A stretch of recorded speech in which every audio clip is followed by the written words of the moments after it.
Well, welcome back to another edition of 42nd Street Pete's Grindhouse. Being that I record a lot of this stuff now ahead of time to sort of program it for the week, I have another passing to note. Unfortunately, Stella Stevens passed away pretty much right after Raquel Welch did.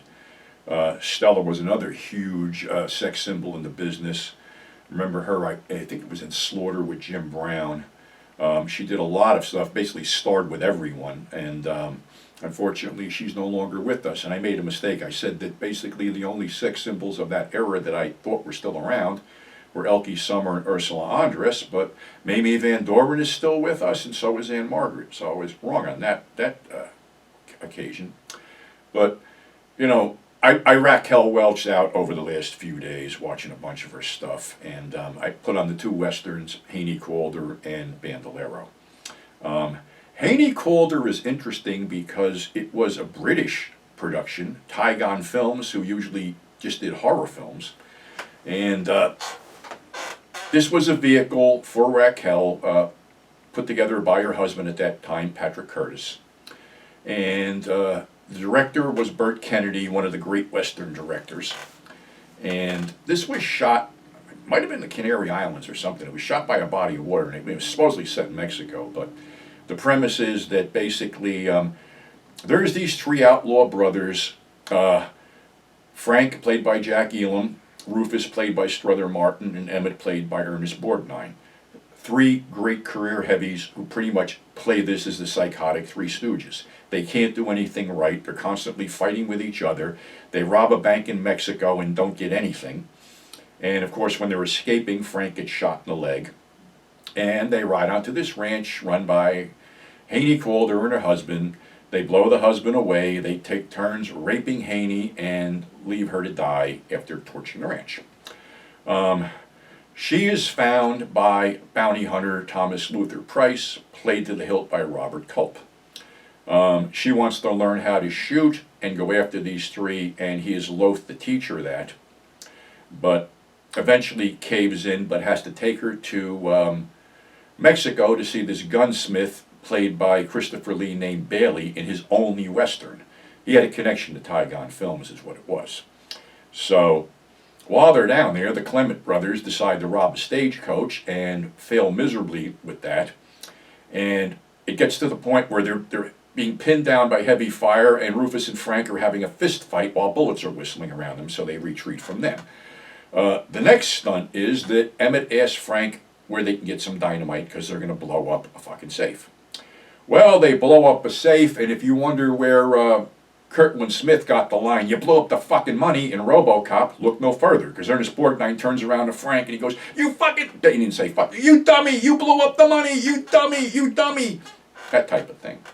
So while they're in Mexico, Bailey has to make a pistol that Hannie can use. Price is teaching her to shoot. There's an attack by Mexican bandits. Hannie basically freezes up after shooting one of them, and Price has to take him out. Well, they go back to the States, and they're in town, and so are the Clemens brothers. And Price decides that maybe he should spare Hannie the problem of getting rid of the Clements and take care of himself. So he tries to take Frank in for the bounty money, but winds up getting a knife courtesy of Emmett. And he pretty much dies in Hannie's arms. Well, now Hannie's on the rampage for this thing, and the first one to suffer is Frank while he's in bed in a whorehouse. Hannie blows him out the window, and he falls on top of the madam, prompting a drunk to tell that their sign fell down. Rufus catches her unawares in a perfume shop, and she manages to blow him out of his boots too. She basically gets word to Emmett to meet her at a prison outside of the town. Well, there's a little weird thing going on that while they were in Mexico, this guy drifted in all dressed in black, and she said he looked like a preacher. Well, she meets Emmett at the prison, and when Emmett is about to put a knife through her back, the knife is blown out of his hands by the preacher standing there. And Hannie can hear Price's voice telling her what to do as she basically blows Emmett away with 3 shots and finishes him off. She loads the body onto the saddle and she rides off with the preacher. This may have been segued out to maybe be a series of these films, but it didn't pan out that way. But the thing about The Preacher is it's the uncredited Stephen Boyd who was her co-star in Fantastic Voyage. So, Haney played it straight in there. She's basically, a woman wronged out for revenge. Now we segue to Bandolero, where Dean Martin is, what the hell is the brother's name? Plays two brothers. One's played by Jimmy Stewart, one's played by Dean Martin.